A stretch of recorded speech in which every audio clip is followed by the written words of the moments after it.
Welcome to Courage Ladder, where we practice showing up not just when it's easy, but especially when it's messy. I'm Elizabeth, and this is First Rung Reflections, a space to notice what's really happening beneath the surface and share what's real for me after stepping out of my comfort zone.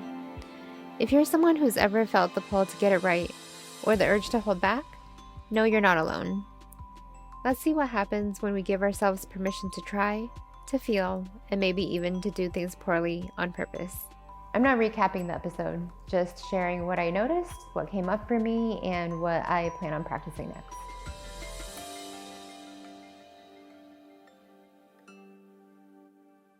The first moment that really stood out to me was when I was, falling to the ground, and how even then it was so hard for me to just do the falling because I was still trying to resist it in a way. It's mostly that. Good. Don't explain it. Stand up. Okay. I can tell that was kind of like 25% of what it really was. Yeah. Because you're holding back. What I noticed about that is I have a tendency to be more reserved in the things that I do or say. And a lot of that, I think, started with my chronic pain. I've had chronic pain, for the last 18 years. And it just made me realize that I've spent all those 18 years trying to contract my body in a way to almost sort of contain the pain. And constantly being in that state makes it hard for me to just relax and do things. It just connects to the rest of my life, not just the physical, but the mental to some extent. I was trying to do it right. Another moment that really stood out to me was when I was rushing the Find Its Way Home. Honesty is how my heart finds its way home. I want you to try it again. And now, here's another thing. Pacing is another thing where we feel like, oh, the camera's on us. I got to just go, go, go. You need to still be able to come from an inside place to move it quicker, but you need to keep the connection. It's such a interesting real life example of like how when your subconscious doesn't believe in something, that it just plays out in a way that you didn't even expect, right? So to me, home doesn't really connect because I have never really felt a connection to home. For me, freedom is much more important to me, both freedom from something and the freedom to do something. The beginning sounded great. Honesty is important to me.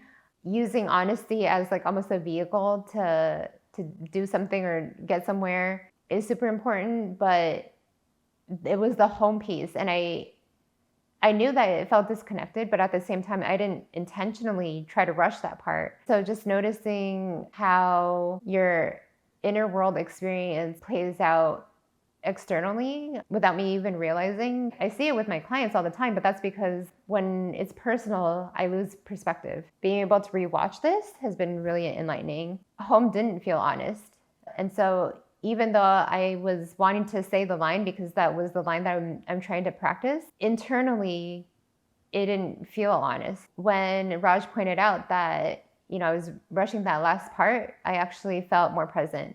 The last moment that really stood out to me was in the judgment and wanting to do it right every time.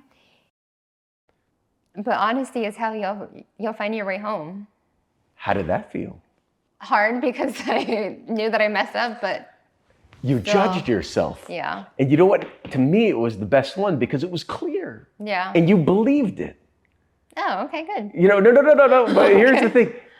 You are judging yourself. What I noticed was how restricting it feels.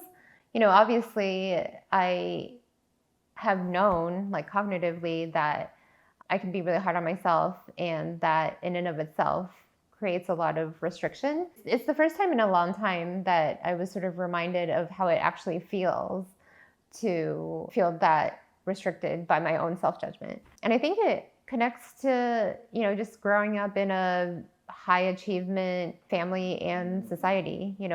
Growing up in a immigrant household in the Bay Area, it's just something that's been ingrained. So yeah, I just didn't really expect to feel anything, but I did. This week I'm gonna practice doing things poorly, or at least not try to do things right all the time. Watching this back, I noticed the difference between how I am when I'm relaxed and just talking versus when I'm trying to practice a line. And it's something that I obviously felt at the time as we were filming, but to see it on camera really emphasized that difference, I think. The part that surprised me was how comfortable I am with watching that. I thought, as we were filming it, I was like, oh, this is gonna be really cringy.